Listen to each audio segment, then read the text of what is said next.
രണ്ടാമത്തെ പ്രസവമോ? അപ്പോൾ ആദ്യത്തെ പ്രസവം എപ്പോഴാണ് ഉണ്ടായേ? ആദ്യത്തെ പ്രസവം എപ്പോഴാണ് ഉണ്ടായെന്നോ? ഇതെന്താ ഇപ്പം എന്നോട് ചോദിക്കണേ? ഇനിയിപ്പോൾ ഞാൻ കുട്ടിയുടെ ബർത്ത് സർട്ടിഫിക്കറ്റ് കൊണ്ട് നിനക്ക് കൊടുന്ന് കാണിച്ചു തരേണ്ടി വരുമോ? ഇത് വലിയ കഥയായല്ലോ. അല്ല, അപ്പോൾ ആദ്യത്തെ കുഞ്ഞുണ്ടായിട്ടുണ്ടാവൂലേ? അപ്പോൾ ആദ്യത്തെ കുഞ്ഞുണ്ടല്ലേ? എൻ്റെ രേവതി, നീയാണോ ബാറിൽ കയറാറ്, ഞാനാണോ ബാറിൽ കയറാറ്? നീ എന്താ രണ്ടെണ്ണം അടിച്ചിട്ടാണോ വന്ന് നിൽക്കണേ? എന്തൊരു മണ്ടത്തരാതെ. നിൻ്റെ മണ്ടൻ ചോദ്യങ്ങൾക്ക് ഉത്തരം പറയാൻ നിന്നുണ്ടെങ്കിലേ ആ സ്ത്രീ വീട്ടിൽ പ്രസവിക്കും. ഞാൻ അവരെ ഹോസ്പിറ്റലിലാക്കിയിട്ട് വരാം. കൂട്ടുകാരെ, ഇന്നത്തെ ചെമ്പനീർപ്പൂവിൻ്റെ കഥയാണ്. അങ്ങനെ ശ്രുതി ആദ്യം ഒരു കുഞ്ഞിന് ജന്മം നൽകിയിട്ടുണ്ടെന്നും രണ്ടാമത്തെ കൺസീവിന് വേണ്ടിയിട്ടാണ് അവൾ ഹോസ്പിറ്റലിലേക്ക് വന്നിട്ടുള്ളതെന്നുള്ള സത്യം മനസ്സിലാക്കുകയാണ് ഹോസ്പിറ്റലിലത്തെ നേഴ്സിൽ നിന്ന് ദേവു രേവതിയും. അതിൻ്റെ ഷോക്കിലാണ് രേവതി. ദേവു പറയുന്നുണ്ട് അവരൊരു ഫ്രോഡാണെന്ന് എനിക്കറിയാമായിരുന്നു, അവർ സുധിയേട്ടനെ നിങ്ങളുടെ കുടുംബമൊക്കെ ചതിക്കുകയാണ്, നിങ്ങൾ ഈ വിവരം എന്തായാലും രേവതി ചേച്ചി ഈ വിവരം വീട്ടിൽ പറയണമെന്ന് പറയണം. അപ്പോൾ രേവതി പറയണേ, പറയല്ലേ ദേവു, ഈ കാര്യം വീട്ടിൽ അറിയിക്കല്ലേ, നമ്മുടെ അമ്മോട് പോലും നീ ഈ വിവരം പറയരുത് പറഞ്ഞ് ദേവുവിനെ കൊണ്ട് അത് പറയിക്കാതിരിക്കാൻ രേവതി സത്യം ചെയ്യാണ്. എന്നിട്ട് രേവതി ആ വിവരം അറിഞ്ഞ് ആകെ ഷോക്കായിട്ടാണ് വണ്ടി എടുത്ത് വീട്ടിലേക്ക് വരണ വഴിക്ക് രേവതിയുടെ മനസ്സിൽ മുഴുവൻ ദേവു ഈ പറഞ്ഞ വാക്കുകളാണ്. അവരൊരു ഫ്രോഡാണ്, അവരൊരു കുഞ്ഞിന് ജന്മം നൽകിയിട്ടുണ്ട് ചേച്ചി, അത് ഉറപ്പാണ് എന്ന് പറഞ്ഞിട്ട് ദേവു പറഞ്ഞ വാക്കുകൾ മുഴുവൻ രേവതിയുടെ മനസ്സിൽ കറങ്ങിക്കൊണ്ടിരിക്കുകയാണ്. അങ്ങനെ രേവതി പെട്ടെന്ന് ഒരു ഓട്ടോയിൽ പോയി വണ്ടി അടിക്കാൻ പോവാണ്. അപ്പോൾ ഓട്ടോക്കാരൻ തല പുറത്തേക്ക് ഇട്ട് ചോദിക്കുക, എന്താ പെങ്ങളെ, ചാവാൻ വേണ്ടി മനഃപൂർവ്വമാണ്, റോങ് സൈഡിൽ കൂടെയാണല്ലോ വണ്ടി ഓടിക്കുന്നത്, എന്താ ആലോചിച്ചിട്ട് വണ്ടി ഓടിക്കുന്നത്, നോക്കിപ്പോ എന്നൊക്കെ പറഞ്ഞിട്ട് ഡ്രൈവറുടെ അടുത്ത് നിന്ന് ചീത്ത വെക്കണം. അപ്പോൾ രേവതി സോറി പറഞ്ഞിട്ട് രേവതി അവിടെ നിന്ന് വണ്ടി എടുത്തിട്ട് പോവാണ്. അങ്ങനെ രേവതി വണ്ടി എടുത്തിട്ട് പോയി സമയത്ത് വീടിൻ്റെ അവിടെ എത്തുമ്പോൾ സച്ചി കാറും കൊണ്ട് പോവാണ്. അപ്പോൾ സച്ചി ഇങ്ങനെ സംസാരിക്കേണ്ട കാർ എടുക്കാൻ വേണ്ടി പോവാണ്. സാർ പേടിക്കേണ്ട, ഒന്നുകൊണ്ടും പേടിക്കേണ്ട, ഞാൻ പെട്ടെന്ന് വരാം, പെട്ടെന്ന് തന്നെ വൈഫിനെ ഹോസ്പിറ്റലിൽ എത്തിക്കാം കേട്ടോ. സാർ ആദ്യത്തെ പ്രസവമാണോ രണ്ടാമത്തെ പ്രസവമാണോ? ആദ്യത്തെ പ്രസവമാണെങ്കിൽ എൻ്റെ വക ഫ്രീ ആയിട്ട് ഞാൻ വണ്ടി വാടകയ്ക്കൊന്നും തരാതെ ഞാൻ ഹോസ്പിറ്റലിൽ എത്തിക്കും. രണ്ടാമത്തെ പ്രസവമാണെന്നുണ്ടെങ്കിൽ നിങ്ങൾ എന്താ നിങ്ങളുടെ കയ്യിൽ വെച്ച് തന്നാൽ അത് ഇത്ര വേണമെന്നൊന്നും ഞാൻ പറയില്ല എന്നൊക്കെ പറയുമ്പോൾ രേവതി ഇങ്ങനെ ഇതൊക്കെ കേൾക്കണം. പക്ഷേ രേവതിയുടെ മനസ്സിൽ മുഴുവൻ ദേവു പറഞ്ഞ കാര്യങ്ങളാണ്. അപ്പോൾ സച്ചി ഇങ്ങനെ ഇറങ്ങിയിട്ട് പറയും, രേവതി ഒരു ഓട്ടം ഉണ്ട്, ഒരു ഡെലിവറി കേസാണ്, ഞാൻ വേഗം പോയിട്ട് വരാം, അല്ലെങ്കിൽ ആ സ്ത്രീ വീട്ടിൽ പ്രസവിക്കും എന്നൊക്കെ പറയുമ്പോൾ രേവതി പറയും, ആദ്യത്തെ പ്രസവമാണോ രണ്ടാമത്തെ പ്രസവമാണോ? രണ്ടാമത്തെ പ്രസവമാണെന്നാണ് പറഞ്ഞത് പറഞ്ഞിട്ട് സച്ചി വണ്ടി കയറാൻ തുടങ്ങുമ്പോൾ രേവതി പറയും, രണ്ടാമത്തെ പ്രസവമാണല്ലേ, അപ്പോൾ ആദ്യത്തെ പ്രസവം എപ്പോഴായിരുന്നു? അപ്പോൾ കയറാൻ തുടങ്ങിയ സച്ചി വണ്ടിയിൽ നിന്ന് ഇറങ്ങും. എന്താ രേവതി, ആദ്യത്തെ പ്രസവം എപ്പോഴായിരുന്നു? അപ്പോൾ ആദ്യത്തെ കുഞ്ഞുണ്ടായിരിക്കുമല്ലേ ചോദിക്കുമ്പോൾ, എൻ്റെ രേവതി ഇനിയിപ്പോൾ ഞാൻ ആ കുട്ടിയുടെ ബർത്ത് സർട്ടിഫിക്കറ്റ് കൂടി കാണിച്ചു തരേണ്ടി വരും, ഇത് നല്ല കളിയായല്ലോ, ഇതിപ്പോൾ എന്താ, അപ്പോൾ ഞാനാണോ ബാറിൽ കയറാറ്, നീയാണോ ബാറിൽ കയറാറ്, നിനക്കെന്താ ബോധമൊന്നുമില്ലേ, നീ രണ്ടെണ്ണം അടിച്ചിട്ടാണോ വന്നിക്കണേ എന്നൊക്കെ ചോദിച്ചിട്ട് നീ നിന്നോട് വർത്തമാനം പറയാൻ നിന്നുണ്ടെങ്കിൽ ആ സ്ത്രീ ചിലപ്പോൾ വീട്ടിൽ പ്രസവിക്കും, ഞാൻ പോയിട്ട് വരാമെന്ന് പറഞ്ഞിട്ട് സച്ചി അങ്ങനെ വണ്ടി എടുത്തിട്ട് പോവാണ്. പക്ഷെ രേവതി അപ്പോഴും ഇരുന്ന് ആലോചിക്കാൻ, രേവതിയുടെ മനസ്സിൽ മുഴുവൻ ദേവു പറഞ്ഞ വാക്കുകളാണ് കേട്ടോ. അത് കഴിഞ്ഞ് രേവതി മെല്ലെ അകത്തേക്ക് കയറി. അപ്പോൾ ചന്ദ്രമതി അവിടെ ഹോളിൽ ഇരിക്കുന്നുണ്ട്. ഹോളിലിങ്ങനെ ഇരിക്കുമ്പോൾ രേവതി ഒരു ബോധമില്ലാത്ത പോലെയാണ് കയറുന്നത്. അപ്പോൾ രേവതി വിളിക്കുമ്പോൾ എന്താ അമ്മേ ചോദിക്കുമ്പോൾ, ഞാൻ കടുകുമണിയല്ലല്ലോ. ആണോ അമ്മേ ചോദിക്കുമ്പോൾ, എന്താടേ നീ എന്താ ആളെ കളിയാക്കാം, ഞാൻ ഇവിടെ നിൽക്കുന്നത് നിനക്ക് കണ്ടൂടെ, ഇത്ര നേരം നീ എവിടെയായിരുന്നു, നീ ടൗണ് മുഴുവൻ കറങ്ങി ചുറ്റി വന്നേക്കാം. അല്ല അമ്മേ, ഞാൻ പൂ വിൽക്കാൻ പൂ വിൽക്കാൻ പോയിട്ട് ഇത്ര നേരം എവിടെയൊക്കെ പോയിട്ട് കറങ്ങി അടിച്ചിട്ടാണ് നീ വരണത്, ഇവിടുത്തെ പണികളൊക്കെ ആര് നോക്കുമെന്ന് വിചാരിച്ചിട്ടാണ് നീ ഇരിക്കണത്, നിനക്കെന്താ അതിനെപ്പറ്റി ചിന്തയൊന്നുമില്ലേ, എന്നിട്ട് വന്നിട്ട് അവളെ ബുദ്ധിയില്ലാത്തവരെ പോലെ നിൽക്കുക, നീ വേഗം പോയിട്ട് എനിക്കൊരു ടീ എടുത്തിട്ട് വാ. അപ്പോൾ രേവതി വേഗം പോയിട്ട് ടി വിയുടെ റിമോട്ട് എടുത്തിട്ട് ടി വി വെക്കും. ടി വി വെക്കുമ്പോൾ ടി വിയിൽ പ്രസവത്തിൻ്റെ ഭാഗമാണ്. അമ്മേ എന്നൊക്കെ പറഞ്ഞിട്ട് പ്രസവേനെ എടുത്ത് കരയാണ്. അപ്പോൾ രേവതി അതിങ്ങനെ നോക്കുമ്പോൾ ചന്ദ്രമതി, നീ എന്തായി കാണിക്കണേ ചോദിച്ചിട്ട് ടി വി ഓഫ് ചെയ്യും. നിന്നോട് ഞാൻ എന്താ പറഞ്ഞത്, അമ്മയല്ലേ ടി വി വെക്കാൻ പറഞ്ഞത്, ഞാൻ ടി വി വെക്കാനല്ല പറഞ്ഞത്, എനിക്കൊരു ടീ എടുത്തിട്ട് വന്ന് പറഞ്ഞത്, നീ ഇത് എവിടെയാണ്, നീ എന്താ പുറത്ത് വെയിൽ കൊണ്ടിട്ട് നിൻ്റെ തലയിൽ കിറുക്കടിച്ചോ, വേഗം പോയിട്ട് എനിക്കൊരു ടീ എടുത്തിട്ട് വാ എന്ന് പറയും. ശരി അമ്മയെ പറഞ്ഞിട്ട് അങ്ങനെ രേവതി അടുക്കളയിലേക്ക് പോകും. രേവതി അടുക്കളയ്ക്ക് ടീ എടുക്കാൻ പോണ സമയത്ത് പെട്ടെന്ന് ശ്രുതിയും കൂടിയിട്ട് കയറി വരാണ്. അമ്മേ വേഗം വാ അമ്മേ പറയാം. അപ്പോൾ എന്താടാ ചോദിക്കുമ്പോൾ ഒരു സന്തോഷ വാർത്തയുണ്ട് അമ്മേ, ആദ്യം അമ്മ ഈ മധുരം കഴിക്കാൻ വേണ്ടിയിട്ട് അവർ സ്വീറ്റ്സും കൊണ്ടാണ് വന്നേക്കണത്. അപ്പോൾ എന്താടാ സന്തോഷ വാർത്ത? ഒരു സന്തോഷ വാർത്തയുണ്ട്, ഞങ്ങളുടെ ജീവിതത്തിലത്തെ സന്തോഷ വാർത്തയമ്മേ. അപ്പോൾ അത് അമ്മോട് പറയണ്ടേ, അതിന് വേണ്ടിയിട്ട് സ്വീറ്റ്സ് മേടിച്ചെന്നൊക്കെ പറയും. ഇത് എടുക്കമ്മേ. എനിക്കിപ്പോൾ മനസ്സിലായി എന്താ സന്തോഷ വാർത്ത എന്ന്, നീ പറയാതെ തന്നെ എനിക്കത് അറിയാം, ശ്രുതിയുടെ മുഖത്തുനിന്ന് ഞാനത് വായിച്ചറിയണേ. എന്താ ആൻറ്റി ചോദിക്കിയപ്പോൾ ശ്രുതി, എനിക്കറിയാം ശ്രുതി ഒരു അമ്മയാവാൻ പോകണമെന്നുള്ളതല്ലേ. അപ്പോൾ പെട്ടെന്ന് ഞെട്ടിത്തെറിക്കാണ് ശ്രുതി. അമ്മയാവാനോ? പിന്നല്ലാതെ, അതിനല്ലേ ഇപ്പം നിങ്ങൾ മധുരമൊക്കെ കൊടുന്നേക്കണേ. അപ്പോൾ എൻ്റെ അമ്മ അതൊന്നല്ല, ഇന്ന് ഞങ്ങളുടെ കടയിലേ നല്ല സെയിൽ നടന്നു, 20 ടി വി ഒരുമിച്ചൊരു കോർപ്പറേറ്റുകാർ കൊണ്ടുപോയി. ആണോ? ഇതാണ് അപ്പോൾ നിങ്ങൾക്ക് ഇത്ര വലിയ സന്തോഷ വാർത്ത. എനിക്കിത് കേട്ടിട്ട് വലിയ സന്തോഷ വാർത്തയും തോന്നുന്നില്ല. അതെന്തമ്മ എങ്ങനെ പറയണേ, ഞങ്ങളുടെ കടയിൽ സെയിലുണ്ടായി, അത് സന്തോഷം തന്നെയല്ലേ, അത് ആഘോഷിക്കാനല്ലേ ഞങ്ങൾ സ്വീറ്റ്സും കൊണ്ട് വന്ന്. എനിക്കിതിലും വലിയ സന്തോഷം നിങ്ങൾ ഒരു കുഞ്ഞിൻ്റെ അച്ഛനും അമ്മയും ആവുമെന്ന് പറയുമ്പോഴാണ്. എത്ര കാലം എന്ന് വെച്ചാൽ കാത്തിരിക്കണം. നിങ്ങൾക്ക് ആഗ്രഹമില്ലേ ശ്രുതി, നിനക്ക് ആഗ്രഹമില്ലേ ഒരു കുഞ്ഞിനെ താലോലിക്കണം എന്ന്? അപ്പോൾ ശ്രുതി പറയും, ഉണ്ട് ആൻറ്റി, അത് പിന്നെ. അപ്പോൾ ശ്രുതി പറയും, അതൊക്കെ അതിൻ്റെ സമയത്ത് നടന്നോളൂ അമ്മേ, എനിക്കിപ്പോൾ ഏറ്റവും വലിയ സന്തോഷ വാർത്ത അതാ, ഇതൊന്നും എനിക്കൊരു വലിയ സന്തോഷമൊന്നുമല്ല എന്നൊക്കെ അങ്ങനെ പറയാണ്.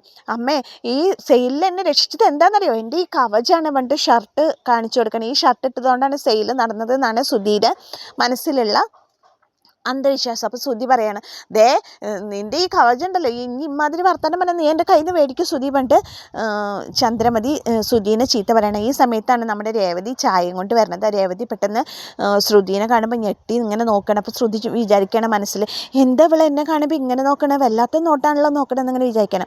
അങ്ങനെ രേവതി വന്നിട്ട് ചായ ഇങ്ങോട്ട് കൊണ്ടുപോടി പറഞ്ഞിട്ട് ചായ രേവതി ചന്ദ്രമതിക്ക് കൊണ്ടുപോയി കൊടുക്കണം. കൊടുത്തിട്ട് ടീപ്പോയിൽ വെക്കുമ്പോൾ ചന്ദ്രമതി ലഡ്ഡു എടുത്ത് കൊടുത്തു ചന്ദ്രമതിക്ക്. ശ്രുതി അത് കഴിഞ്ഞിട്ട് ശ്രുതി വന്നിട്ട് രേവതിയുടെ അടുത്ത് ലഡ്ഡു കൊണ്ട് പോയി, രേവതി ഇന്ന് ഞങ്ങളുടെ കടയിൽ ഭയങ്കര സെയിൽ നടന്നു, അതിൻ്റെ സന്തോഷത്തിന് മേടിച്ചത് നീ എടുക്കുക പറയുമ്പോൾ രേവതി ഇങ്ങനെ ആദ്യമായിട്ട് കാണുന്ന പോലെ ശ്രുതിനെ അങ്ങനെ നോക്കണം. അപ്പോൾ ശ്രുതി പറയണം, എന്താ രേവതി നീ എന്നെ ഇങ്ങനെ നോക്കണം ചോദിക്കുമ്പോൾ ഒന്നുമില്ല പറയണം. അപ്പോൾ ശ്രുതിയോട് പറയാണ് ചന്ദ്രമതി, ശ്രുതി ആ ചായ കൂടെ എടുത്തേടാ പറയാണ്. അങ്ങനെ ശ്രുതി ചായ എടുത്തിട്ട് ചന്ദ്രമതിക്ക് കൊടുത്തിട്ട് ചന്ദ്രമതി ഒരു വായ കുടിച്ചിട്ട്, രേവതി നീ ഇത് എന്താ ഉണ്ടാക്കിയേക്കണേ? എന്താമ്മേ, നിന്നോട് ഞാൻ ചായയല്ലേ ചോദിച്ചേ, നീ ഇതെന്താ ഉണ്ടാക്കിയേക്കണേ? ഞാൻ ചായയല്ലേ ഉണ്ടാക്കിയ. ചായയോ? ഇത് കോഫിയാ പറയും. അപ്പോൾ രേവതി പറഞ്ഞു, കോഫിയോ? ഞാൻ ചായയാണല്ലോ ഉണ്ടാക്കിയത്. നീ ഇത് എന്ത് ബോധത്തിലാണ് ഇരിക്കണേ, നിനക്കിന്ന് തലയ്ക്ക് മുഴുവൻ കിറുക്കാണല്ലോ, തല കിറുക്കിയിട്ടാണല്ലോ നീ നടക്കണത്, നിനക്ക് എന്താ പറ്റിയത്, നീ ഈ ലോകത്തിലൊന്നും അല്ലല്ലോ എന്നൊക്കെ അങ്ങനെ പറയാണ്. എന്നിട്ട് പറയും, ശ്രുതി നീ ഇതൊന്ന് കുടിച്ചു നോക്കേ, ഇത് കോഫിയാണോ ടീ ആണോ എന്നൊന്ന് നീ ഒന്ന് കുടിച്ചു നോക്കേ എന്ന് പറയണം. അപ്പോൾ ശ്രുതി കുടിക്കാൻ വേണ്ടി തുടങ്ങുമ്പോൾ സച്ചി പറയണം, ശ്രുതി അത് കുടിക്കരുത്. അപ്പോൾ ശ്രുതി ഒക്കെ എന്താ ശ്രുതി, അതെ അത് കുടിക്കാൻ പാടില്ല, അത് അമ്മ കുടിച്ചതാണ്, അത് ഇച്ചിലാണ്, ഒരാളുടെ ഇച്ചിൽ വേറൊരാൾ കഴിക്കാൻ പാടില്ല, ശ്രുതി നീ അത് കുടിക്കരുത് പറയാണ്. അപ്പോൾ ചന്ദ്രമതി പറയും, എന്താടാ എനിക്ക് വല്ല മാറാരോഗം ഉണ്ടോ, ഞാൻ കുടിച്ചതൊരു തുണ്ട് അവൾ കുടിച്ചാൽ എന്താ ചോദിക്കുമ്പോൾ ശ്രുതി പറയാം, അത് വിട്ടേക്ക് ആൻറ്റി പറഞ്ഞിട്ട് ശ്രുതി കോഫി മേടിച്ചിട്ട് കുടിച്ചിട്ട് പറയാണ്, ഇത് കോഫി തന്നെയാണ് ചായ അല്ല എന്ന് പറയണം. കണ്ടില്ലേ, അന്തോ കൊന്തോ ഇല്ലാണ്ട് ഇവളെ ഓരോന്ന് ചെയ്യണത്, ഇവള് എന്ത് തലയ്ക്ക് വെളിവില്ലാതെ നടക്കണമെന്നൊക്കെ പറയുമ്പോൾ, അമ്മേ ഞാൻ സോറി അമ്മയ്ക്ക് തെറ്റ് പറ്റിപ്പോയി, ഞാൻ ചായ ഇട്ടിട്ട് വരാൻ പറയുമ്പോൾ, ഇനി എനിക്ക് ചായയും വേണ്ട ഒന്നും വേണ്ട, നീ ചിലപ്പോൾ ഇനി ചായക്ക് പോലെ എനിക്ക് കാടിവെള്ളം കൊണ്ടുവന്ന് വരും എന്നിട്ട് ചന്ദ്രമതി അവിടെ നിന്ന് ദേഷ്യം വന്നിട്ട് അവിടെ നിന്ന് പോവാണ്. അവിടെ നിന്ന് പോകുമ്പോൾ ശ്രുതി വന്നിട്ട് മെല്ലെ ശ്രുതിയോട് പറയണേ, ശ്രുതി ഞാൻ എൻ്റെ ഈ രക്ഷാകവചം ഒന്ന് അഴിച്ചു വെച്ചിട്ട് വരാം. ശരി പറയപ്പോൾ ശ്രുതി അത് കഴിഞ്ഞിട്ട് ശ്രുതിയും കൂടി പോയതിൻ്റെ പിന്നാലെ ശ്രുതി രേവതി രക്ഷപ്പെടാവുന്ന ഭാഗത്തിൽ അവിടെ നിന്ന് ഓടിപ്പോവാണ്. അപ്പോൾ രേവതി ഇങ്ങനെ ഒറ്റയ്ക്ക് നിന്നിട്ട് ആലോചിക്കുകയാണ്. പിന്നെ പാത്രം കഴുകുമ്പോഴും എല്ലാ രേവതിക്ക് ഇത് തന്നെയാണ് ചിന്ത കേട്ടോ.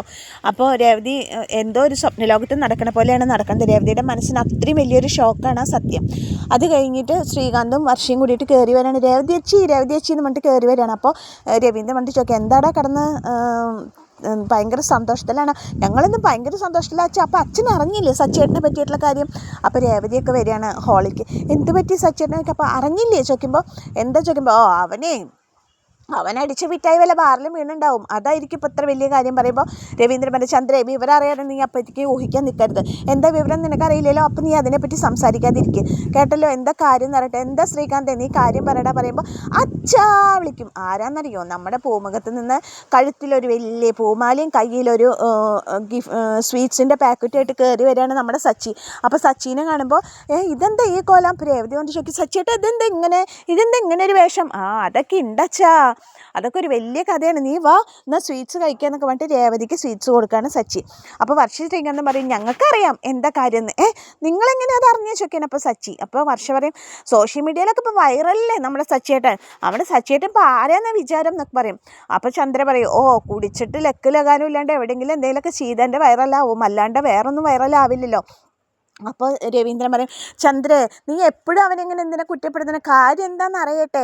അപ്പോൾ ശ്രുതി പറയും, അതെ അല്ലാണ്ട് പിന്നെ എന്താ, വല്ല കുണ്ടും കുഴി നിറഞ്ഞ റോഡിൽ കൂടെയൊക്കെ വണ്ടി ഓടിച്ചിട്ടുണ്ടാവും, പോലീസ് പിടിക്കാൻ എന്തെങ്കിലുമൊക്കെ ചെയ്തിട്ടുണ്ടാവും, വണ്ടി എവിടെയെങ്കിലും തട്ടിയിട്ടെന്നൊക്കെ പറയുമ്പോൾ സച്ചി പറയും, അല്ലച്ചാ ഇന്നൊരു ഗർഭിണിയെ ഹോസ്പിറ്റലിലേക്ക് പോണേ. അപ്പോൾ ശ്രുതി പറയും, ഗർഭിണിയെ കൊണ്ടുപോകുന്ന വഴിക്ക് കുണ്ടും കുഴിയിലൊക്കെ പോയി അത് പെട്ടെന്ന് പ്രസവിക്കുക എന്തെങ്കിലും ചെയ്തിട്ടുണ്ടാവും, ഹോസ്പിറ്റലിൽ കൊണ്ടുപോകുമ്പോഴേക്കും പ്രസവിക്കുക എന്തെങ്കിലും ഉണ്ടാവും, അതിൻ്റെ പേരിൽ എന്തെങ്കിലും പ്രശ്നം ഉണ്ടാവും, പോലീസ് അറസ്റ്റ് ചെയ്തിട്ടുണ്ടാവും, എന്നിട്ട് പോലീസ് ജാമ്യത്തിൽ വിട്ടതിൻ്റെ സന്തോഷത്തിൽ കൂട്ടുകാരൊക്കെ കൂടി മാലയിട്ട് വിട്ടേക്കുക എന്നൊക്കെ പറയുമ്പോൾ സച്ചി പറയും, കണ്ടില്ല ഇവരുടെ മനസ്സിലിരിപ്പ്, ഇവരുടെ മനസ്സിൽ എപ്പോഴും പൊട്ട ചിന്ത വരില്ല. അച്ഛാ ഞാൻ പറയാം സച്ചി, നീ കാര്യം പറയടാ പറയും രവീന്ദ്രൻ. അപ്പോൾ സച്ചി പറയും, ഇന്നെൻ്റെ കാറിലൊരു ഗർഭിണി കയറി അച്ഛാ, പ്രസവവേദന എടുത്ത് കയറിയതാ. എന്നിട്ട് ഞാൻ ഇങ്ങനെ പോവാ ഹോസ്പിറ്റലിൽ എത്താനായിട്ടുള്ള മുന്നേ പെട്ടെന്ന് പ്രസവവേദന അധികമായി. എനിക്ക് മനസ്സിലായി ആ സ്ത്രീ ഹോസ്പിറ്റലിൽ എത്തില്ല, പ്രസവിക്കുന്ന എനിക്ക് മനസ്സിലായി. എന്നിട്ട് ഞാൻ മാർക്കറ്റിൻ്റെ അടുത്ത് എത്തിയായിരുന്നു അച്ഛാ. എനിക്കറിയായിരുന്നു മാർക്കറ്റിലത്തെ ഒരു സ്ത്രീ പ്രസവം നോക്കുന്ന. വയറ്റാട്ടി നീ മിണ്ടായിരിക്കടാ, ഞാൻ പറയണം. അപ്പോൾ രേവതി സച്ചി സുധിയോട് എന്നിട്ട് പറയും, ഞാൻ എന്നിട്ട് വേറെ വണ്ടി മാർക്കറ്റിലേക്ക് വിട്ടച്ചാ. എന്നിട്ട് ആ ചേച്ചി എന്നോട് പറഞ്ഞു വേഗം കാറിൻ്റെ ചുറ്റും ഒരു തുണിയും കൊണ്ട് മറയ്ക്കാൻ പറഞ്ഞു. ഞാൻ എന്നിട്ട് തുണിയും കൊണ്ട് മറച്ചാ. എന്നിട്ട് എന്താ ഉണ്ടായെന്നറിയോ, ആ സ്ത്രീ കാറിൽ പ്രസവിച്ചാ. എൻ്റെ കാറിലൊരു സ്ത്രീ പ്രസവിച്ചാ, ഒരു കുഴപ്പമില്ലാണ്ട് സുഖപ്രസവമായിട്ട് ആ സ്ത്രീ പ്രസവിച്ചാ എന്ന് പറയണം. അപ്പോൾ ഇത് കേൾക്കുമ്പോൾ ഭയങ്കര സന്തോഷമാവാണ് രവീന്ദ്രനും വർഷയ്ക്കും ശ്രീകാന്തിനൊക്കെ. ഭയങ്കര നല്ലൊരു കാര്യം സച്ചേട്ടൻ ചെയ്ത കാര്യം ഇത്തിനും പുണ്യപ്രവൃത്തി എന്ന് വെച്ചാൽ അത് പറയാതിരിക്കാൻ പറ്റില്ല. സച്ചേട്ടൻ അത് പറയുന്നത് കേട്ടിട്ട് തന്നെ ഞങ്ങൾക്ക് ആകെ രോമാഞ്ചമാവാണ് എന്നൊക്കെ പറയണ വർഷം. അപ്പോൾ ശ്രുതി ഒരു നിമിഷം ശ്രുതിയൊക്കെ ഇത് കേൾക്കുമ്പോൾ ഞെട്ടാണ് കേട്ടോ. അപ്പോൾ സച്ചി പറയണ എങ്ങനെ പ്രസവിച്ചാ നമ്മുടെ കാറിൽ, എൻ്റെ കാറിൽ ഒരു സ്ത്രീ പ്രസവിച്ചാ, അത് ഒരു കുഴപ്പമില്ലാണ്ട് സുഖമായിട്ട് പ്രസവിച്ചാന്ന് പറയുമ്പോൾ ആ സച്ചിയുടെ മനസ്സിലത്തെ ഒരു സന്തോഷമാണ് വാക്കുകളിൽ എക്സ്പ്രസ് ആയിട്ട് വരുന്നത്. അപ്പോൾ അങ്ങനത്തെ ഒരു എപ്പിസോഡിലാണ് ഇന്നത്തെ ചെമ്പന്തപ്പൂ അവസാനിക്കുന്നത്. പിന്നെ കൂട്ടുകാരെ, ഞാൻ ഇങ്ങനെ ചോദിക്കുകയാണ് നിങ്ങളോട്, ഞാനിങ്ങനെ ഒരു ചെറിയ സിനിമയുടെയൊക്കെ റിവ്യൂ ഒക്കെ ആയിട്ട് പറഞ്ഞിടുകയാണെന്നുണ്ടെങ്കിൽ, സിനിമയോ അങ്ങനെ എന്തെങ്കിലും പറഞ്ഞിടുകയാണെങ്കിൽ നിങ്ങൾക്കൊക്കെ ഇഷ്ടമാവോ? നിങ്ങളുടെ കമൻറ്റ്സ് പ്രതീക്ഷിക്കുന്നു. അപ്പോൾ എല്ലാവർക്കും താങ്ക് യു.